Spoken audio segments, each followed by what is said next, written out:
Bonjour à tous. Aujourd'hui, je vais vous parler de 10 choses considérées comme embarrassantes au Japon, et que j'aurais souhaité connaître avant de m'installer ici. Certaines sont considérées comme honteuses, d'autres simplement inacceptables en raison des particularités de la culture japonaise. C'est parti. 1. Porteur un parfum fort. Cela peut surprendre certains, mais les Japonais seraient gênés si vous sentiez fortement le parfum. Au Japon, porter un parfum intense est considéré comme indécent. Dans les transports en commun, par exemple, un parfum fort peut déranger les personnes autour de vous. C'est pourquoi les Japonais n'utilisent généralement pas de parfum à l'odeur très prononcée. Les parfums doux et naturels sont très populaires ici, comme les senteurs de pommes, de poires, d'herbes, de bois, plutôt que des senteurs artificielles intenses. On privilégie l'odeur de propre, comme on dit. L'idée générale est qu'il n'est pas souhaitable de sentir quelque chose, que ce soit une mauvaise odeur, comme celle de la transpiration d'un étranger en été, ou une bonne odeur, comme celle d'un parfum coûteux. Les Japonais sont donc très attentifs à leurs odeurs corporelles. Les shampoings et gels douche spécifiques éliminant les odeurs corporelles, sans ajouter de parfum artificiel, sont très populaires. De plus, même si les Japonais ne transpirent pas autant que moi, les sous-vêtements avec des coussinets anti-transpiration intégrés aux aisselles sont très répandus afin de limiter les odeurs de transpiration, particulièrement désagréables lors des étés japonais souvent très chauds et humides, caractérisés par une forte chaleur et une humidité élevée, avec des températures dépassant souvent les 30 degrés Celsius et un taux d'humidité de plus de 70%. On retrouve même des protections anti-transpiration dans certains vêtements, comme des chemises et des blouses. On trouve fréquemment des panneaux indiquant « Ne pas manger dans le magasin », « Ne pas consommer de boissons extérieures dans ce café », ou encore « Veuillez ne pas porter de parfum trop fort » ou « Nous n'accueillons pas les personnes dont le parfum est trop prononcé dans ce magasin », souvent en raison d'allergie du propriétaire ou du souci du confort des autres clients. 2. Incapacité à utiliser correctement les baguettes. Je ne parle pas des étrangers. Si vous ne savez pas utiliser des baguettes, vous pouvez demander une fourchette sans problème dans un restaurant japonais. Même si vous mangez avec des baguettes mais pas parfaitement, les Japonais seront ravis de vous voir essayer. Pour les Japonais, en revanche, c'est différent. L'incapacité à utiliser correctement les baguettes, si on a grandi au Japon dans une famille japonaise, est considérée comme un signe de mauvaise éducation et de manque de manières. C'est comparable à l'utilisation des couverts en Europe, une mauvaise maîtrise du couteau et de la fourchette peut laisser une mauvaise impression. Au Japon, c'est pareil, mais avec les baguettes. J'ai été complimenté de nombreuses fois, surtout par des Japonais plus âgés, sur ma façon d'utiliser les baguettes, au point que j'ai d'abord cru que c'était parce que j'étais étrangère. Mais j'ai ensuite constaté que les Japonais se félicitaient mutuellement de la même manière. On peut même voir des commentaires positifs sur l'utilisation des baguettes par des acteurs ou des présentateurs à la télévision. C'est vraiment important ici. Savoir utiliser élégamment les baguettes est un atout. Les Japonais, notamment l'ancienne génération, y sont très sensibles. Ils remarquent que la jeune génération maîtrise de moins en moins bien les baguettes, en raison d'une éducation moins rigoureuse sur ce point ou du fait que de plus en plus de plats sont consommés à la fourchette ou à la main. J'ai même des amis japonais qui manquent de confiance en leur capacité à utiliser des baguettes et préfèrent aller dans un restaurant européen pour un premier rendez-vous afin d'éviter toute mauvaise impression. 3. Exprimer des émotions fortes et des opinions radicales n'est pas accepté au Japon.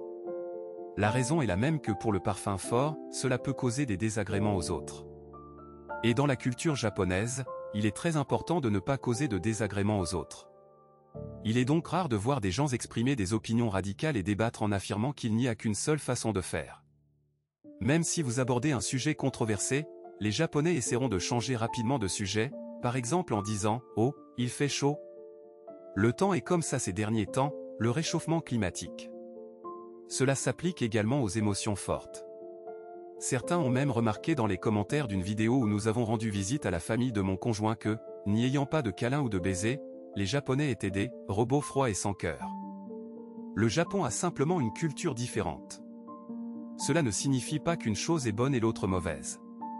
Au Japon, on exprime son amour et son affection pour sa famille et ses proches autrement. Par exemple, on peut offrir un omiyage, un cadeau choisi en pensant à la personne, à ses goûts. On peut aussi préparer un repas pour la famille. Placer une bougie ou de l'encens sur l'autel des grands-parents est aussi une manifestation d'amour familial. Les câlins et les baisers ne sont donc pas les seules manifestations de sentiments, de respect et d'amour familial.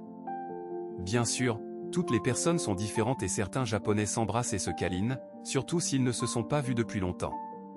Mon conjoint, par exemple, s'est habitué aux câlins et aux baisers avec ma famille et cela ne le dérange plus. Au début, c'était inhabituel pour lui au point qu'après avoir embrassé mes parents pour la première fois, il m'a dit « Je ne savais pas quelle joue embrasser en premier, la gauche ou la droite, et j'ai embrassé votre père sur les lèvres par accident. » 4. Au Japon, il est inacceptable d'être en retard. Beaucoup de Japonais sont très ponctuels, et quand je dis ponctuels, je veux dire qu'ils sont en avance. Un retard ponctuel est pardonnable. Mais si vous êtes systématiquement en retard, même de 5 minutes, c'est considéré comme honteux et peut laisser une mauvaise impression. Si vous êtes en retard à un rendez-vous entre amis, cela dépend des personnes avec qui vous communiquez. Mais pour le travail ou les études, c'est beaucoup plus strict. Au Japon, on pense que plus on arrive tôt au travail avant le début de la journée de travail, mieux c'est, de préférence au moins 15 minutes à l'avance. Si votre journée de travail commence à 9 h, cela ne signifie pas que vous pouvez arriver à 8h55, il est préférable d'arriver à 8h45, et arriver à 8h30 est considéré comme très bien. Cela s'applique aux universités et aux écoles. Si vous êtes souvent en retard ou manquez des cours, cela nuit à votre réputation et peut rendre plus difficile le renouvellement de votre visa étudiant ou votre entrée à l'université. À l'université, 3 retards étaient comptabilisés comme une absence. On nous attribuait des points en fonction de l'assiduité et de la ponctualité, plus que sur les résultats des examens. Dans mon ancienne entreprise japonaise, des designers et architectes très talentueux étaient toujours en retard aux réunions, tandis que d'autres, moins talentueux, étaient toujours à l'heure. Les supérieurs hiérarchiques privilégiaient la ponctualité à la créativité, même exceptionnelle. Au Japon, la stabilité et la ponctualité sont plus valorisées que la créativité irrégulière. 5. Manque de manières. Au Japon, il existe de nombreuses règles de savoir-vivre qu'il est conseillé de respecter. Les plus basiques sont enlever ses chaussures en entrant dans une maison, certains restaurants, cafés et même hôpitaux, ne pas téléphoner dans les transports en commun, ne pas parler fort dans les lieux publics et ne pas manger dans le train. Mon incident le plus embarrassant a été de ne pas suivre une de ces règles. À mes débuts au Japon, j'avais 18 ans et je me rendais chaque matin à l'école de langue japonaise. Un jour, j'ai mangé un onigiri dans le train, et les personnes assises en face de moi m'ont regardé de travers. J'ai ensuite fait une erreur, j'ai fait tomber un morceau d'onigiri par terre. Je l'ai ramassé, mais les personnes ont murmuré leur mécontentement. Il est donc préférable de ne pas manger dans le train, même avec précaution.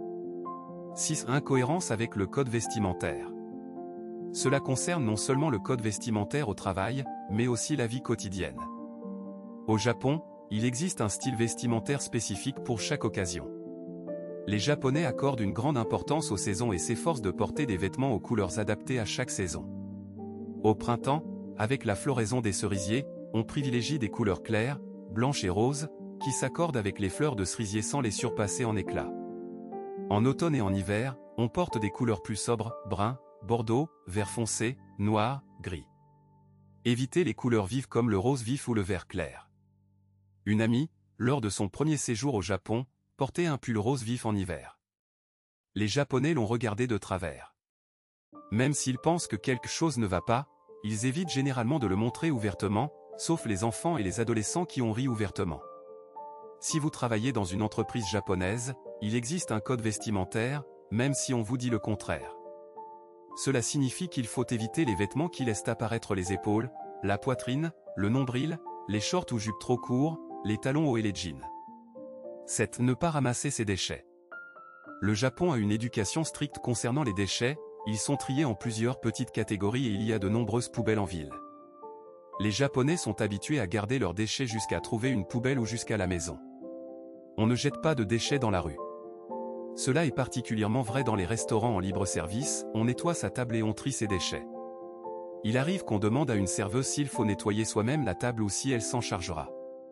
Même dans les cafés en libre-service, on vous répondra généralement qu'ils s'en occuperont. Laisser des déchets sur la table est considéré comme embarrassant. 8. Il est préférable de ne pas manger ou boire sur le pouce au Japon. Cela vaut pour un cappuccino ou une simple bouteille d'eau. Si vous voulez boire quelque chose, arrêtez-vous sur le côté de la route. À Tokyo, le flux de personnes est important et manger ou boire en marchant peut entraîner des éclaboussures ou des collisions. Manger ou boire sur le pouce est donc mal vu. Cela ne signifie pas qu'il est interdit de manger ou boire dehors, mais uniquement en marchant. On peut manger ou boire assis sur un banc ou sur le côté du trottoir. Manger une glace, un gâteau, un onigiri ou des ramen en marchant est cependant déconseillé. La seule exception est les rues commerçantes spécialisées dans la street food, où tout le monde mange sur le pouce. 9. Câlins et baisers en public. Voir un couple s'embrasser ou se câliner en public est extrêmement rare au Japon et considéré comme indécent. Même en couple depuis de nombreuses années, nous marchons main dans la main, nous pouvons nous embrasser brièvement au revoir, mais jamais de façon passionnée. 10. Se moucher en public. Se moucher en public est considéré comme honteux au Japon. Il est conseillé d'aller aux toilettes. De manière surprenante, renifler pendant des heures est plus acceptable que de se moucher une seule fois. Voilà pour les choses considérées comme honteuses ou indécentes au Japon.